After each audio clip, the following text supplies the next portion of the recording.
Hey everybody, welcome back to Lyrical Resonance, where we believe that where words fail, music speaks. We have a first for the channel. I'm getting into a band called Aberdeen, and this is a band that actually reached out to me and asked me if I would get into their music. They found me, they found our channel, watched, liked what they saw, and asked me to get into their song, The Impulse Theory. Now, this song, from my understanding, is kind of thematically dark, because they get into not a comfortable topic at all, but it's basically they're looking at rape culture and what the victims of rape have to go through mentally, and it's like I said, it's a really challenging topic, and I have no idea what I'm about to get into here.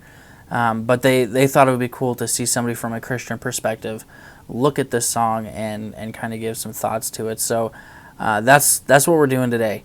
I'm getting into this song, and we'll see what happens. I'm checking out actually a fan-made lyric video. This is from the channel Mar on YouTube. I'll put the link in the description for the original video, as well as a link to Aberdeen's channel so you can check it out. Anyway, less talking, more listening. We're going to get into this song. If this is your first time here, thank you so much for tuning in and watching. I really do appreciate it. If you like what you see by the end of this video, I'd ask you to hit the like button and subscribe, because where words fail, music does speak, and we're going to continue listening to what it has to say. So let's do that now with Aberdeen and their song, The Impulse Theory.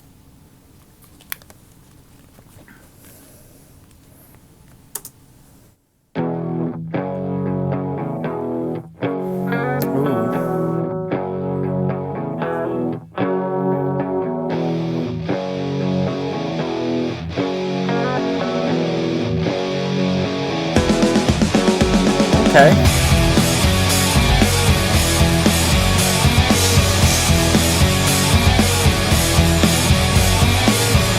Feeling upright, and everybody's like you. Oh, can't you see anyone? Can you just make?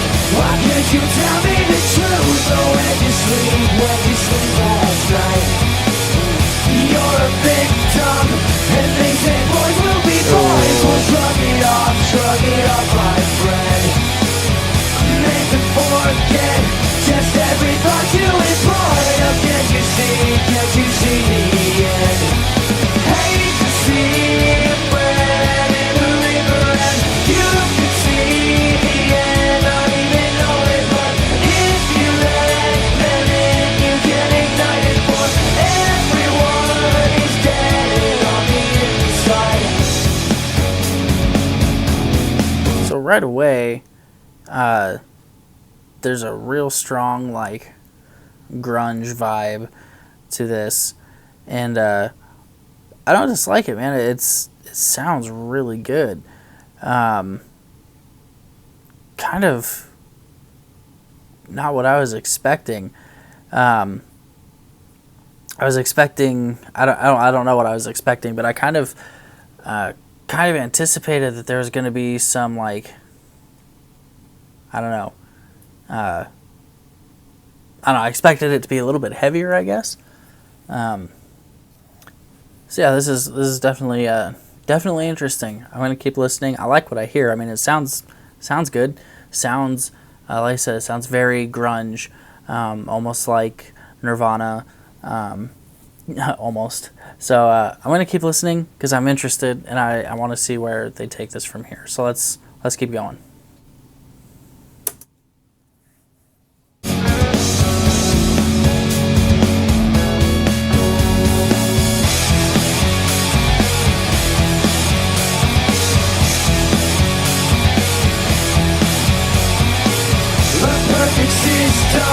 And now they hand it to you. Oh, can you do what you do anyway? Something's wrong now, but in the eyes of the blue, a perfect world is here. Try to sleep now and breathe in all the perfume, and catch a high inside. Tomorrow's all day, and yesterday isn't news. It's all the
All right, so there you have the impulse theory by Aberdeen. Yeah, not a bad song. I mean, it was good. You know, I enjoyed it. Did they hit their mark though on what they were going for? That, I think, is the question that needs to be asked, given what they were, kind of what they were aiming for. You kind of need to ask, okay, you were aiming for a song that tackled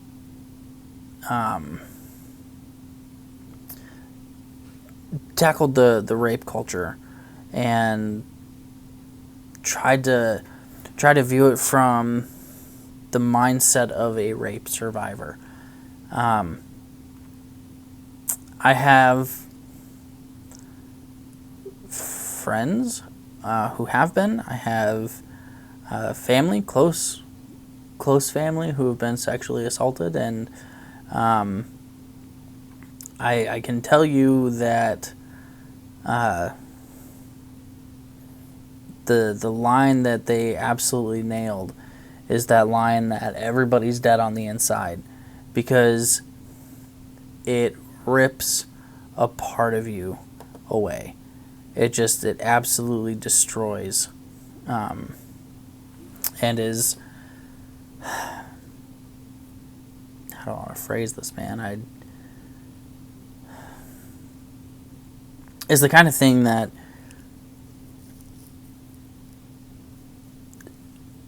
maybe, I don't think this is going to be too harsh, but it's the kind of thing where when you hear about it, it really just pisses you off, and it gets your blood boiling. And far too often, not enough happens to the perpetrators.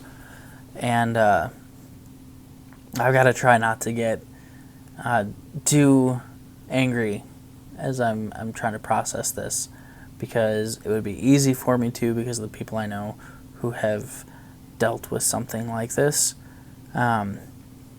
Particularly one piece of crap who, well, let's put it this way. It is a very good thing I didn't still live in the town when this thing that happened, or I probably wouldn't be making this video right now. We can just leave it at that. Man. And then you've got that line that you're a victim, and they say that boys will be boys, and I freaking hate that. It's stupid, okay? It's just dumb to say that boys will be boys. If you have that little self-control, you shouldn't be allowed to leave the house. I'm of the mind, and like, you hear something like that, and I'll be perfectly honest, I'm comfortable with the idea of castration for stuff like that, man.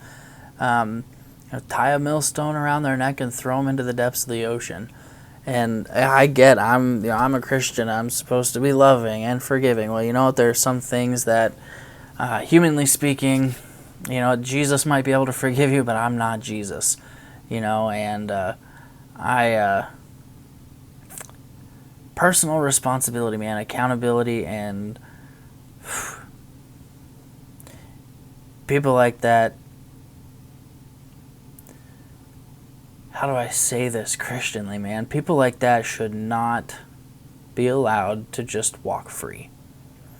There should be a repercussion for them that is just as drastic and just as damaging as what they did.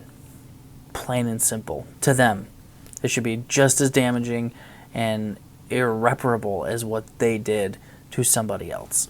And, it's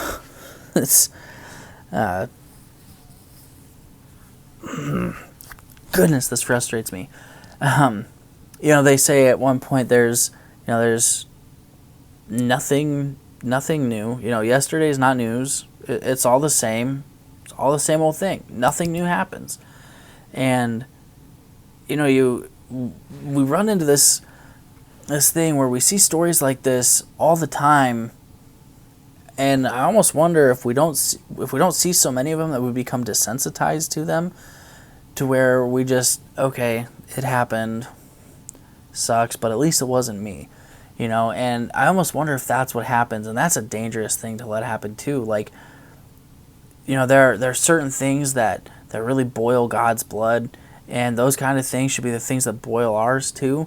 And this is one of those things that I think really angers God, is where somebody decides, I'm going to impose my will upon you, and I'm going to take something from you that was not meant for me to take. And it's just, it's like the ultimate form of rejection to the face of God, where we look at his plan and his design, and we basically give him the middle finger and do what we want. Which, I mean, you could apply that to just sin in general, where we do whatever we feel like doing, and effectively telling God, yeah, I don't care what you have to say. But this, where you go and you actively force yourself upon another person, and it's so damaging. Some people never recover from that, and they put it bluntly, you hate to see a friend in a river, but sometimes that's what happens, is they end up taking their own life because of it. And man, and then the perp walks free, you know. And so it's one of those things where, man, it's boys will be boys is the dumbest thing I've ever heard. It's so stupid, and I hate it. Boys will be boys. What a dumb mentality, man. No, you know what? If we were to be really honest, boys should grow to men, and men are supposed to protect. Men are supposed to be the providers and the protectors of their families, and those who can't defend themselves. And I'm not saying that, you know, we're better than women. Like, please don't misunderstand me. What I'm saying is, men should never be that way. They're not men. They're children, and not even boys. My son, he doesn't even. He wouldn't know what. I mean, come on. Boys will be boys. It's stupid. It's so stupid, because it completely. When you say boys will be boys, number one, you're completely bypassing what happened. You're excusing it with, oh, it's just boyish behavior. No, it isn't. I don't know any boys who act like that. Now, grown man children? Yeah. Pieces of crap that's all they do is they look to objectify women? Yeah. That I see. But I hesitate to call them men, because if they were to really embrace who they are as God designed them as men, they would be protectors, and they would be defenders of women, not objectifiers of women. And so this is just, man, dude, okay, you know what? So did Aberdeen get the point across with this song? I think yes, because here I am frustrated now. It definitely got me thinking, and it definitely had me processing this. So mission accomplished. I really liked the song, man. I mean, it was as dark as the content was, and as dark as what their intent behind writing this was. You know, showing this aftermath. The song is good. Like, it's well written. I love that grungy sound to it, man. It's really well done. So if I were to rank this song, I think I would probably give it an 8.5 out of 10. Pretty good. I mean, it was solid. I really enjoyed it, and I want to hear more from Aberdeen. So I'm gonna have to go get some of their stuff, because this was a really good song. Let me know what you thought about it. And can we all agree to be like adults and grown-ups and human beings? You know, I mean, good grief, there are things that should be universally agreed upon, and I think this is right up there with those things that we all kind of consider shameful and should not be allowed and should be the kind of thing that's just punishable by the worst means. I guess I could ask myself, where does Christianity fit in that? Well, some things happen that just make my Christianity a pool at the bottom of my feet, and this is one of those things where I have a hard time being forgiving. Like I said, I ain't Jesus. I ain't gonna pretend to be. I ain't gonna pretend like this is something that's easy for me to forgive. And you know what? Maybe I could forgive. I sure as heck ain't gonna forget it, and I ain't gonna let you walk away free either. You're gonna pay for it, one way or another. Man, good grief. Anyway, let me know what you thought about this song. That's where I was going with that. And if there are any songs you want me to check out, you can get a hold of me through email at lyrical.resonance.ia@gmail.com, or you can leave me a comment here and let me know. Anyway, check out either of these two videos because I think you would really enjoy them. Maybe it's somebody you've never heard before. Maybe it's a new song that you haven't yet had a chance to listen to. Why don't you check it out? You might enjoy it. And thank you for watching. I appreciate it. If you enjoyed what you saw, hit the like button, maybe share the video with a couple of friends, and then subscribe to the channel because we're going to continue listening to what music has to say, even when it gets into some dark territory, because where words fail, music does speak. So that's our mission. That's what we're going to do. Until our next time, as always, stay safe and be blessed. We'll see you soon.